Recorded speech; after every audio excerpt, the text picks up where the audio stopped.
तब उसको इस प्रकार धर्मपूर्वक राज्य करते हुए देख देवता क्षुब्ध हो गए।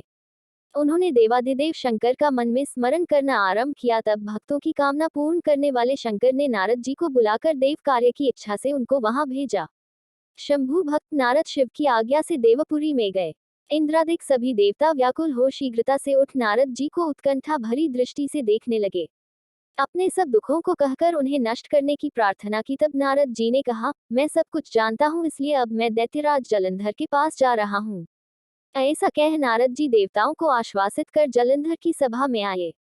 जलंधर ने नारद जी के चरणों की पूजा कर हंसते हुए कहा, हे ब्राह्मण, कहिए आप कहाँ से आ रहे हैं, यहाँ कैसे आए हैं, मेरे योग्य जो सेवा हो उसकी आज्ञा दीजिए। नारद जी प्रसन्न होकर बोले, हे महाबुद्धिमान जलंधर, तुम धन्य हो। मैं स्वेच्छा से कैलाश पर्वत पर गया था, जहाँ 10,000 योजनों में कल्पवृक्ष का वन है।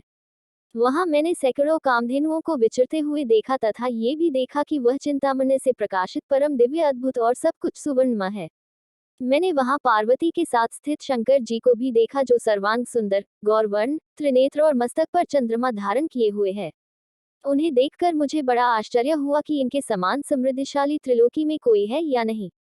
हे दैत्येंद्र, उसी समय मुझे तुम्हारी समृद्धि का स्मरण हो आया और उसे देखने की इच्छा से ही मैं तुम्हारे पास चला आया हूँ। ये सुन जलंधर को बड़ा हर्ष हुआ। उसने नारद जी को अपनी सब समृद्धि दिखला दी। उसे देख नारद ने जलंधर की बड़ी प्रशंसा की और कहा कि निश्चय ही तुम त्रिलोकपति होने के योग्य थे। ब्रह्मा जी का हंसयुक्त विमान तुम ले आए हो और द्युलोक, पाताल और पृथ्वी पर जितने भी रत्नादि हैं सब तुम्हारे ही तो हैं। ऐरावत, उच्च, श्रवा घोड़ा, कल्पवृक्ष और कुबेर की निधि भी तुम्हारे पास है। मणियों और रत्नों के ढेर भी तुम्हारे पास लगे हुए हैं। इससे मैं बड़ा प्रसन्न हूँ, परंतु तुम्हारे पास कोई स्त्री रत्न नहीं है। उसके बिना तुम्हारा ये सब फीका है।